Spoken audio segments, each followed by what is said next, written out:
Il était presque 23 heures hier soir lorsque le feu s'est déclaré dans la ville en bois. Un feu dont l'origine n'est toujours pas déterminée et qui va se propager très vite. En quelques instants, presque 2 hectares sont en flammes, malgré l'intervention extrêmement rapide des pompiers qui arrivent quelques minutes après 23 heures.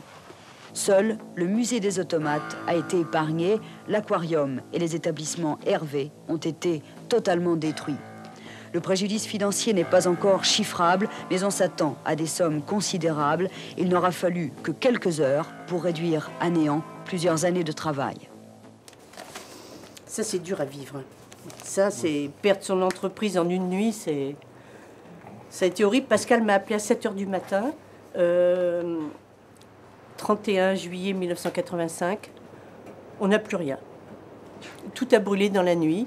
C'était un incendie qui a pris tout le quartier de la ville en bois qui était là.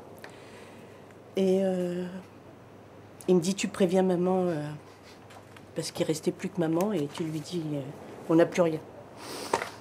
Bon. C'est vrai que quand j'ai appelé Roselyne, c'était, bon, on repart où? Mais on aurait pu partir chacun de son côté. On s'est dit, il faut refaire. Il faut refaire une usine de fabrication, il faut refaire un aquarium, et on fera le projet de notre père. 3 ans après, le frère et la sœur réussissent leur pari. Ils ont convaincu les financiers, triomphé des contraintes techniques et tenu un délai symbolique. Le 1er avril 1988, un vendredi, jour du poisson, ils ouvrent au Minime le plus grand aquarium d'Europe. Au premier rang des visiteurs émerveillés, 2 jeunes enfants. Il y a Ambre, la fille de Roselyne, et Mathieu, le fils de Pascal. Ça, orange et blanc, c'est quoi? Ça, c'est des coraux. Est-ce qu'on voit ça là?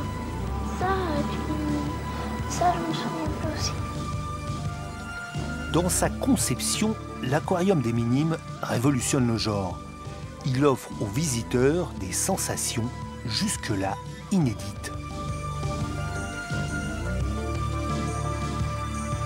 Il fallait être le premier, à l'époque, en 88, pour offrir une immersion dans la visite de la mer. C'était plus des aquariums, vous savez, petits, qui étaient les uns à côté des autres.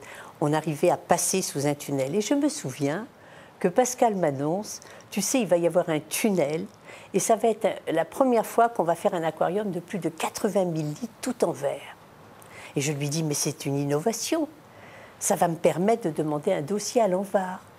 Donc c'est comme ça qu'on travaillait. Moi, j'étais à la finance et essayais de rassembler les emprunts qu'il fallait faire pour faire ce grand projet.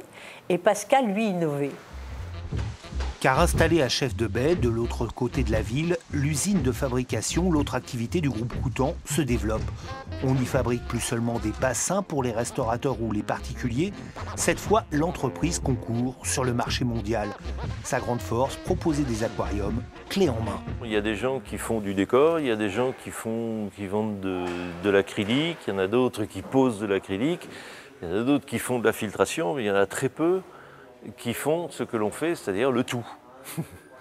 L'avantage, c'est qu'on rassure un peu nos clients en leur disant on part de A à Z, et voire même une population de poissons si vous le désirez. Et de Brest à Lisbonne, de Saragosse à Djeddah en Arabie Saoudite, les marchés se succèdent. Le prochain sera à Grenade, le Biodôme, un appel d'offres à plus de 10 millions d'euros. La société est leader européen dans sa partie, d'autant que depuis l'an 2000, elle dispose d'une nouvelle vitrine à La Rochelle.